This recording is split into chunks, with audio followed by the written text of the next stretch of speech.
Ever feel like you've mined every mausoleum the 1970s had to offer? Think again, celluloid spelunkers.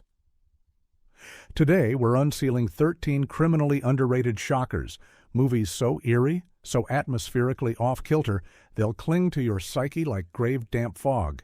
Ready to plunge beneath mainstream tombstones and exhume pure nightmare fuel? Strap in, smash that like button, and let's resurrect some underground gold together. Let's Scare Jessica to Death, 1971. Whispers ripple through mist-drizzled Connecticut orchards when recently institutionalized Jessica and her two bohemian friends trade Manhattan chaos for a supposedly tranquil farmhouse. The well water tastes like graves, a scarlet-haired drifter croons ballads older than the Civil War, and faint voices hiss, "Jessica," whenever the breeze combs the apple trees. Zora Lampert's quivering naturalism locks us inside Jessica's unreliable senses, while director John Hancock coats daylight with clammy dread, forging a waking dream in broad pastel sunshine. Behind the scenes, the cast slept in lakeside cabins where loon cries bled straight onto the magnetic soundtrack.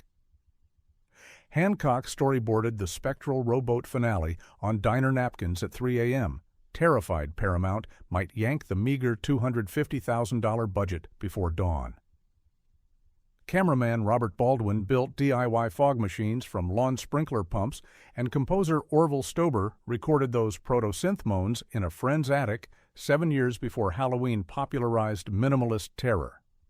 Opening weekend receipts barely covered popcorn, yet syndicated late-night TV kept the film flickering for insomniacs, and Fangoria dubbed it The Quiet American Nightmare in 1983. Today, academics shelve Jessica beside Repulsion and Don't Look Now as a masterclass in disintegrating perception, and indie darling Mike Flanagan cites it as the spiritual grandmother of Oculus. Deathline, 1972. Mind the gap, because the gap bites back. When late-night commuters vanish between Russell Square and Holborn, cranky Inspector Calhoun suspects foul play. He never imagines a generations-old clan of tunnel-dwelling cannibals gnawing tourists like meat pies. Director Gary Sherman turns the Central Line into a rotting catacomb, pushing 16mm cameras through sewage-stained corridors while jazz fusion drones echo passing trains. Christopher Lee drops in for a sardonic cameo, and the cannibal patriarch croaks a single heartbreaking line. "Mind the doors." Sherman scrounged 83,000 pounds from rank and filmed over 19 winter nights, bribing transport for London staff with whiskey to keep escalators running after hours. Makeup wizard Harry Frampton brewed edible gore from OXO cubes in treacle, while cast and crew shared thermos soup in 2-degree chill. The unbroken 6-minute tracking shot across the cannibal's lair, littered with corpses, rats, and flickering lamps, prefigured De Palma's bravura Steadicam work by years, and reportedly made John Carpenter jealous. U.S. distributor American International hacked 60 seconds of flesh chewing, slapped on the exploitation title Raw Meat, and buried the release beneath a November blizzard. Thankfully, college honor societies screened battered 35mm prints. Del Toro later called the film sweaty, sad, and weirdly romantic. Modern Blu-rays restore Sherman's pit-dark humor and class struggle bite. The real nightmare isn't just cannibalism, it's a forgotten underclass left to rot beneath polished Piccadilly. Messiah of Evil, 1973. Some beaches promise surf and sun. Point Dune promises a crimson tide that never retreats. When Arletty drives north, searching for her missing painter father, she finds coastal California trapped in permanent night, inhabited by townsfolk whose eyes glow like cigarette tips under neon. Co-writers-directors Willard Huyck and Gloria Katz bathe the screen in Warhol meets Lovecraft pop art, supermarkets lit like galleries, an abandoned cinema devouring patrons like popcorn, and a moon that hangs huge and sickly above black water. Shot for just under $1 million after every major studio passed, the film relied on guerrilla ingenuity. Katz traded American Graffiti spec pages for expired 35mm stock. Cinematographer Stephen Katz stapled aluminum foil to storefront ceilings to bounce lurid reds. Extras were paid in barbecue and beer, and the chilling supermarket massacre was captured in a single frenetic evening because the manager needed the aisles restocked by dawn. Distribution proved a curse. Mishandled prints circulated under half-dozen titles. Dead People, Revenge of the Screaming Dead, you name it, each edit muddier than the last. Yet whispers grew. Stephen King cited its dreamlike dread in a 1981 lecture. Horror zines swapped fourth-generation VHS, praising a hypnotic synth choir score that feels like surf hissing through skulls.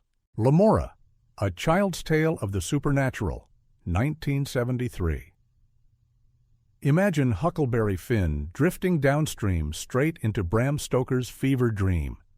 13-year-old Lila, the preacher's angelic ward, receives a letter beckoning her to the swamp-choked backwoods where her gangster father lies dying. Candlelit riverboats, mutant moonfaces peering through Spanish moss, and the ethereal whisper of a woman named Lemora lure Lila from innocence toward a blood-kiss baptism. Actor-director Richard Blackburn shot the tale for pocket change, some say $10 and a fog machine, infusing every frame with penny dreadful poetry. Production became a Southern Gothic summer camp.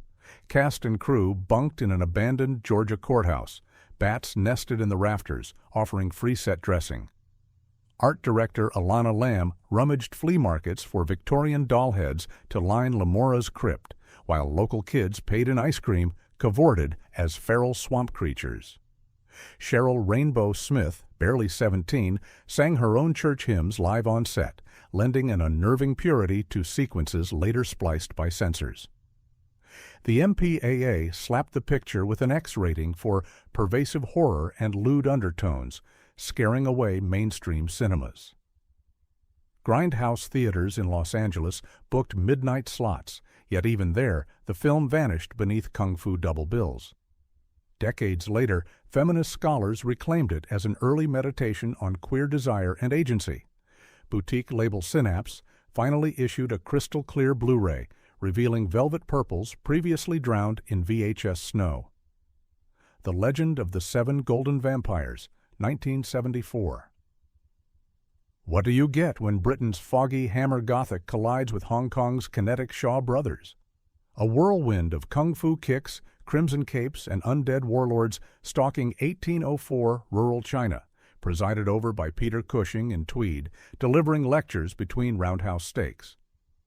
Van Helsing's scholarly son joins martial arts prodigy David Chiang to battle 7 resplendently armored bloodsuckers and their zombie thralls across bamboo graveyards and flaming pagodas.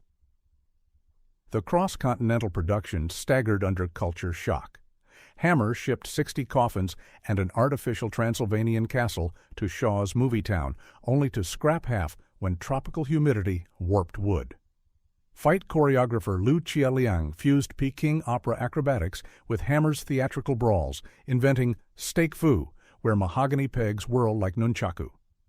Cushing, 60 and arthritic, performed many sword parries himself, warming joints with thermos tea between takes.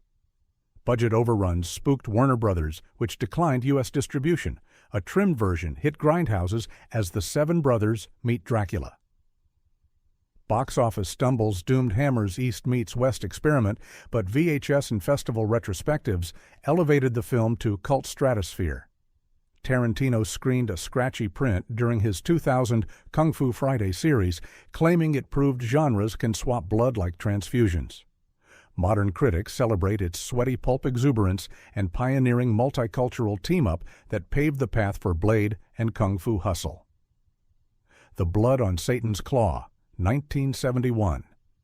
Before Midsummer set millennials ablaze, director Piers Haggard sowed terror in 17th-century England's furrowed fields. After Plowman Ralph unearths a furry demon skull, village youth, led by beguiling Angel Blake, sprout patches of clawed flesh and convene torchlit rites in haylofts. Violins squeal like wind through barley, while scarecrows appear to watch. The film's rural pornography of soil and sin coined the term folk horror decades before critics formalized the unholy trinity. Haggard wrestled an 82,000-pound budget and relentless rain, mud-swallowed period boots, and actors queued for hairdryers beside livestock. Writer Robert Wynne Simmons originally penned 3 standalone tales. Budget cuts fused them, forcing ad hoc rewrites each dawn. Composer Mark Wilkinson laced traditional fiddles with tape loop drones, recording beneath London's Temple Church for extra echo. Linda Hayden, 17, improvised Angel's seductive sermon, unnerving older castmates so much that one refused lunch. Dismissed by 1971 reviewers as rural nastiness, the film's life pulsed through drive-in double bills and lurid VHS artwork, a girl's clawed back against burning wheat.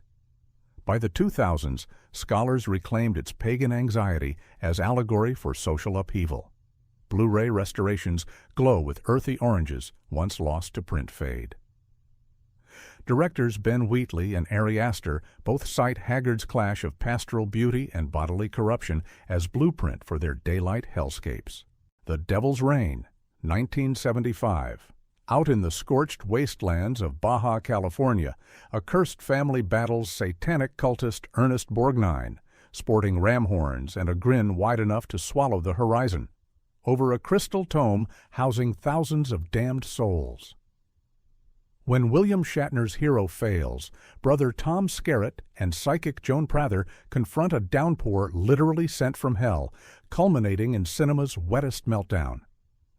Buckets of paraffin, food dye, and Elmer's glue turned actors into liquefying candles, their eyeless faces collapsing in waxy rivers.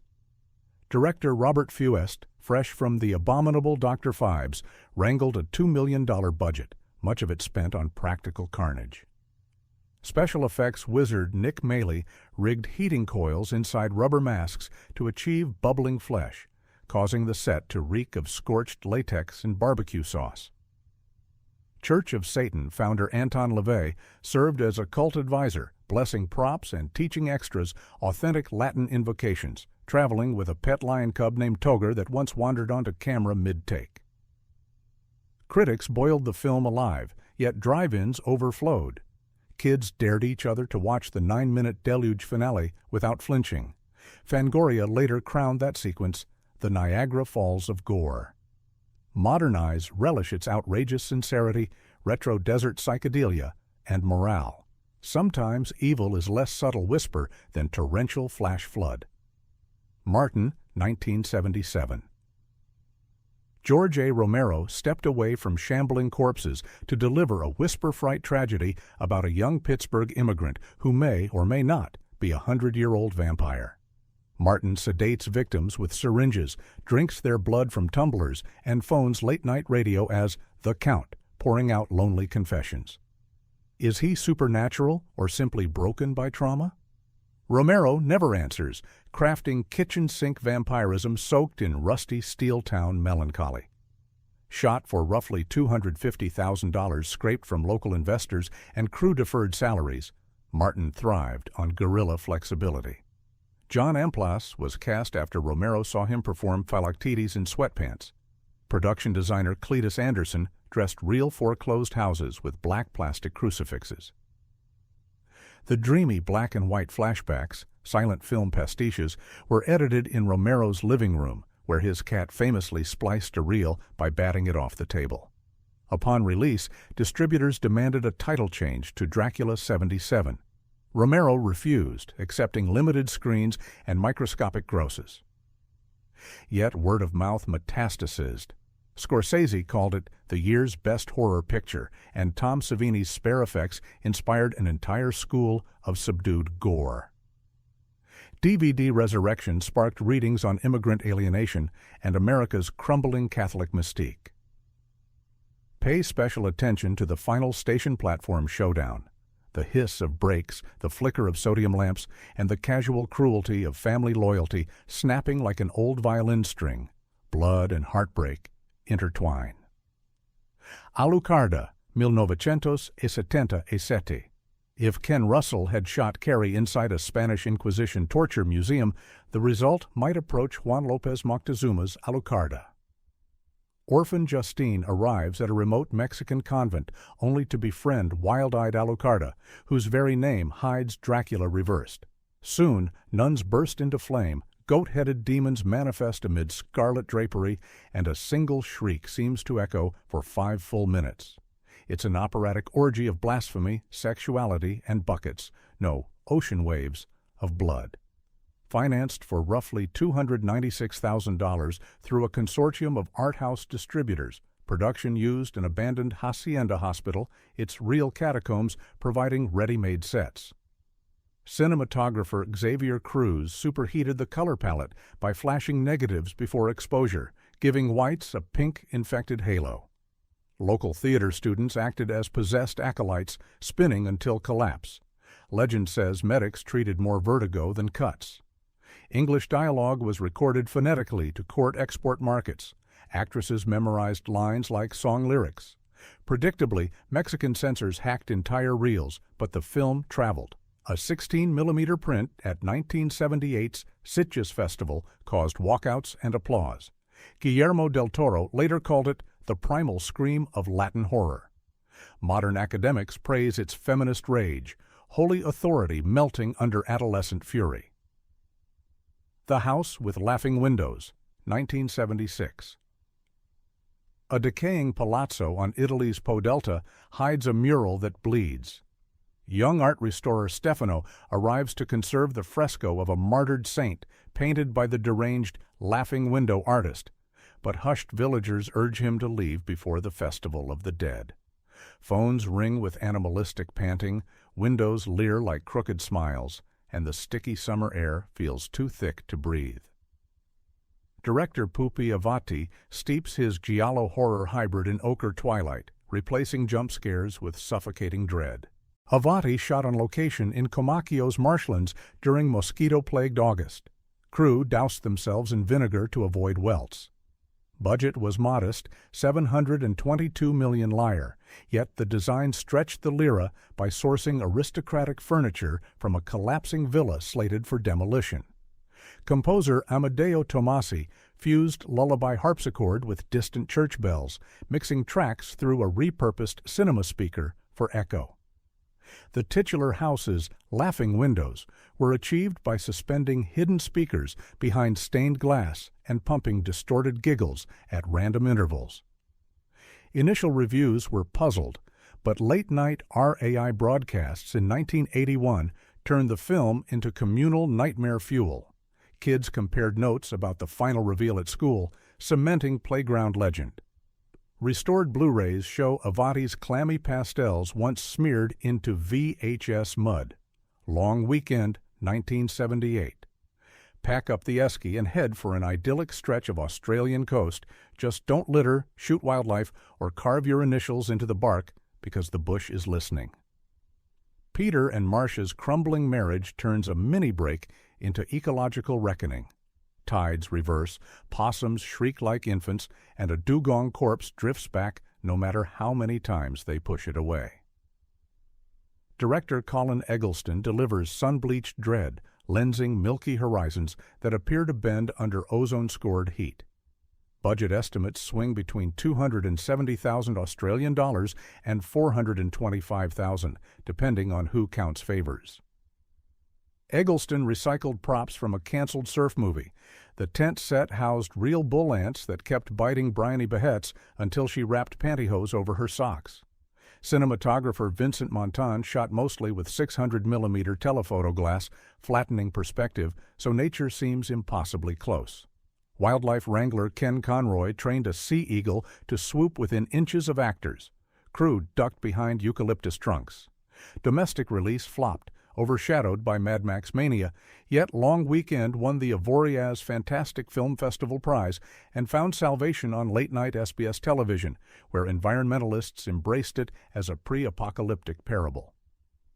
Sound design, branch cracks, reversed bird calls, omnipresent surf, paved the way for eco-horror from the ruins to annihilation. Tourist Trap, 1979. Ever wished a backroads wax museum could come alive? Think twice.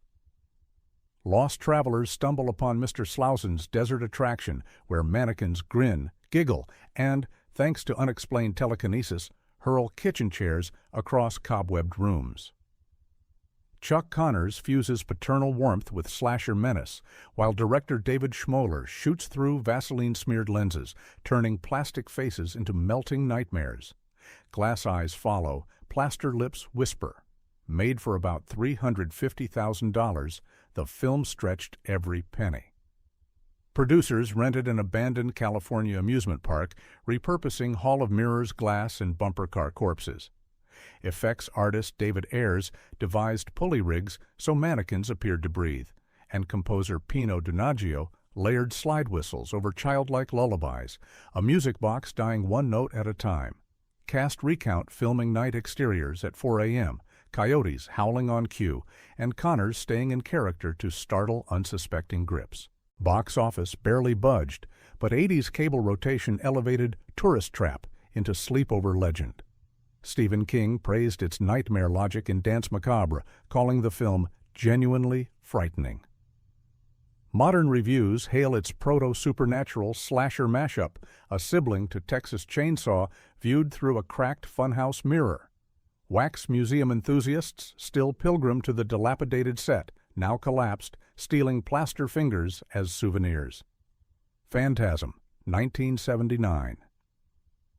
You're never alone in Morningside Cemetery, not with silver spheres screaming through marble corridors and an undertaker at least 7 feet tall whispering, "Boy." Don Coscarelli's Dream Logic Odyssey follows brothers Mike and Jody as they uncover that the tall man harvests corpses, compressing them into hooded dwarf slaves for an alien dimension.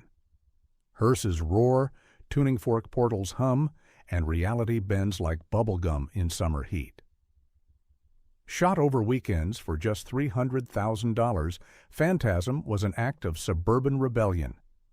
Coscarelli borrowed his mother's linen to sew dwarf robes, and Angus Scrimm's mortuary suit came from a thrift store.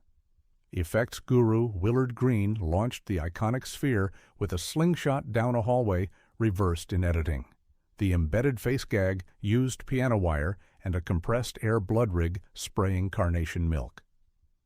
Editing took place in the director's garage beside surfboards and an aging Labrador. Released unrated, the film snowballed $12 million worldwide, financing 4 sequels and generations of nightmare fuel. Critics scratched their heads at nonlinear plotting, yet midnight audiences embraced the fever dream vibe. There you have it, brave cine-archaeologists, 13 subterranean specters from horror's dirtiest, most delirious decade. From Connecticut orchards to interdimensional mortuaries, each picture proves you don't need blockbuster bucks to brand nightmares onto the brain. You just need reckless vision and maybe a silver sphere or two. Thirsty for more buried treasure? Smash subscribe on Movieverse, ring that cursed bell so you never miss another midnight resurrection, and flood the comments with your own shadowy suggestions, because our crypt is bottomless, and the next reel we unearth could be yours.